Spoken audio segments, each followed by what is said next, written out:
Quarterly result മോശമാവുകയും അനലിസ്റ്റുകളുടെ estimation miss ആവുകയും ചെയ്ത സാഹചര്യത്തിൽ കറക്ഷനിലൂടെ കടന്നുപോകുന്ന ഒരു ടെക്നോളജി സ്റ്റോക്കാണ് ടാറ്റ ടെക്നോളജി ലിമിറ്റഡ്. കഴിഞ്ഞ ദിവസം ടാറ്റ ടെക്നോളജി 0.4% ഇടിഞ്ഞ് 993 രൂപയ്ക്കടുത്ത് ക്ലോസിംഗ് നൽകി. 40,000 കോടി രൂപയുടെ മാർക്കറ്റ് ക്യാപ്പുള്ള കമ്പനിയുടെ valuation 59.38, dividend yield 0.85%, 52 week high 1400, 52 week low 982. Stock 52 week ലോയ്ക്ക് അടുത്താണ് ട്രേഡ് ചെയ്യുന്നത്. കഴിഞ്ഞ ഒരു മാസം കൊണ്ട് സ്റ്റോക്ക് 0.6% നെഗറ്റീവ് റിട്ടേൺ നൽകുകയും 6 മാസം കൊണ്ട് സ്റ്റോക്ക് 13%-നടുത്ത് നെഗറ്റീവ് റിട്ടേൺ നൽകുകയും ചെയ്തു. ഈ കമ്പനി നേരിടുന്ന ചില പ്രധാന ചലഞ്ചുകളെക്കുറിച്ചും ടാറ്റ ടെക്നോളജി എന്ന സ്റ്റോക്കിന് ബ്രോക്കേഴ്സ് നൽകിയ ടാർഗറ്റുകളെക്കുറിച്ചുമാണ് നമ്മൾ ഇന്നത്തെ വീഡിയോയിൽ ഡിസ്കസ് ചെയ്യുന്നത്. ടാറ്റ ടെക്നോളജി എന്ന കമ്പനി നേരിടുന്ന ഏറ്റവും പ്രധാന ചലഞ്ച് ക്വാർട്ടർലി റിസൾട്ട് സെഷനിൽ കമ്പനി നടത്തുന്ന മോശം പെർഫോമൻസ് ആണ്. 2023 ജൂൺ മാസത്തിൽ 1258 കോടിയിൽ നിന്നും സെയിൽസ് 1269 കോടിയിലേക്ക് കമ്പനിക്ക് ഉയർത്താൻ സാധിച്ചെങ്കിലും ഓപ്പറേറ്റിംഗ് മാർജിൻ 20%-ൽ നിന്നും 18%-ലേക്ക് ഇടിയുകയും നെറ്റ് പ്രോഫിറ്റ് 192 കോടിയിൽ നിന്നും 162 കോടിയിലേക്ക് ഇടിയുകയും ചെയ്തു.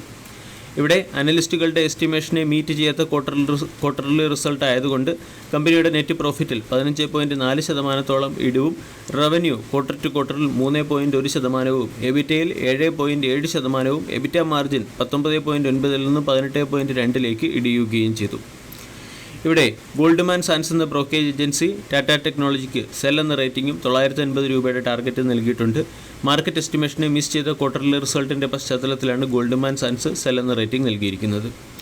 അതുപോലെ തന്നെ കൊട്ടക് ഇൻസ്റ്റിറ്റ്യൂഷണൽ ഇക്വിറ്റീസും ടാറ്റ ടെക്നോളജിക്ക് മുകളിൽ ബിയറിഷാണ്. കൊട്ടക് ഇൻസ്റ്റിറ്റ്യൂഷണൽ ഇക്വിറ്റീസ് 680 രൂപയുടെ ടാർഗറ്റാണ് നൽകിയത്. മുമ്പ് 700 രൂപയുടെ ടാർഗറ്റായിരുന്നു ടാറ്റ ടെക്നോളജിക്ക് നൽകിയിരുന്നത്. 2025-27 ഫിനാൻഷ്യൽ ഇയറിൽ കമ്പനിയുടെ ഏണിംഗ് പെർ ഷെയറിൽ 12 മുതൽ 15%-ഓളം ഇടിവ് വരാനുള്ള സാധ്യത പരിഗണിച്ചാണ് കൊട്ടക് ഇൻസ്റ്റിറ്റ്യൂഷണൽ ഇക്വിറ്റീസ് സ്റ്റോക്കിന് 680 രൂപയുടെ ടാർഗറ്റ് നൽകിയിരിക്കുന്നത്.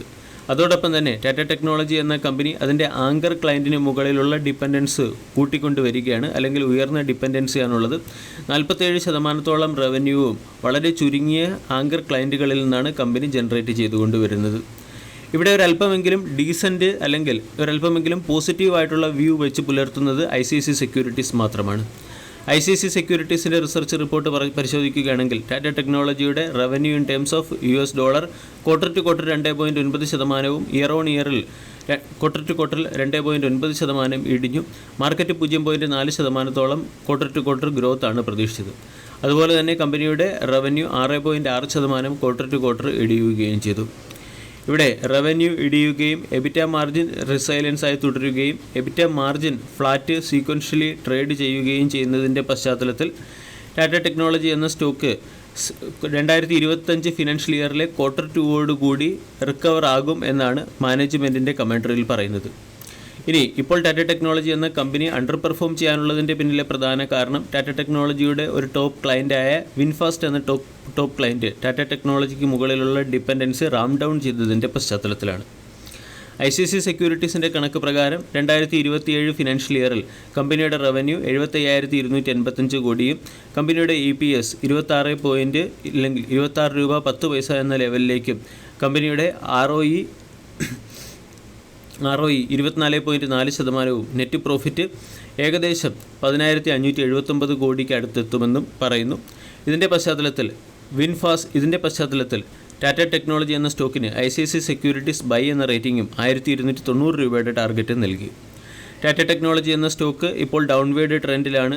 സ്റ്റോക്കിനെ സംബന്ധിച്ചിടത്തോളം 992-നടുത്ത് സ്റ്റോക്ക് ട്രേഡ് ചെയ്യുന്നു. 980 52 വീക്ക് ലോയാണ്. 52 വീക്ക് ലോ കൂടി മറികടന്നാൽ സ്റ്റോക്ക് ഇവിടെ നിന്നും വീണ്ടും ഇടിയാൻ സാധ്യതയുണ്ട്. ചിലപ്പോൾ ഗോൾഡ്മാൻ സാൻസിൻ്റെ ടാർഗറ്റായ 950 വരെ സ്റ്റോക്ക് ഇടിഞ്ഞേക്കാം.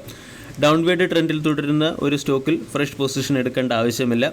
സ്റ്റോക്കിൽ ഒരു ട്രെൻഡ് റിവേഴ്സലോ കൺസോൾട്ടേഷനോ അല്ലെങ്കിൽ സ്റ്റോക്ക് വീണ്ടും അപ്വേർഡ് ടെറിട്ടറിയിലേക്ക് മാറുന്നു എന്ന് ടെക്നിക്കലി ഉറപ്പുവരുത്തിയതിന് ശേഷം മാത്രം ഫ്രഷ് പൊസിഷൻ എടുക്കുക. വീഡിയോ എല്ലാവർക്കും ഇഷ്ടമായി എന്ന് വിശ്വസിക്കുന്നു. Thank you.